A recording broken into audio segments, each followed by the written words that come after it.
ನಿಮ್ಮ ಬೆದರಿಕೆ ಸರಿ ಇಲ್ಲ ಗೌಡ್ರಿ. ಲೇ ಬಂದ ದಾರಿ ಸುಂಕವಿಲ್ಲದೆ ಹೋದರೆ ಸರಿ, ಇಲ್ಲದೆ ಹೋದರೆ ಲೇ ತೋರ್ಕಾರಿ ಈ ನಾಗ ಸರ್ಪದ ವಿಸರ ಹಲ್ಲಿಗೆ ಆಸ್ತಿ ಆಗಬೇಡ.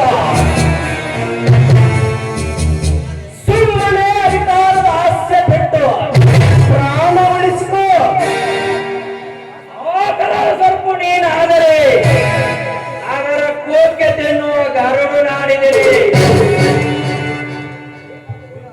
ಹೇ ಬಾಬಾಗೌಡ, ನೀನು ನಮ್ಮ ದನಿ ಆಜ್ಞೆಯಂತೆ ನಾಳೆ ಸೂರ್ಯಾಸ್ತದ ಒಳಗೆ ಆ ರಾಜಕೀಯ ಪ್ರವೇಶ ಬಿಟ್ಟು ಹಿಂದೆ ಸರಿಯುತ್ತಿದ್ದರೆ ನಿನ್ನ ಒಂದೊಂದು ಅವಯವಗಳನ್ನು ಈ ಬೈರನ ಕತ್ತಿಯಿಂದ ಕತ್ತರಿಸಿ ನಿನ್ನ ಮಾಂಸವನ್ನು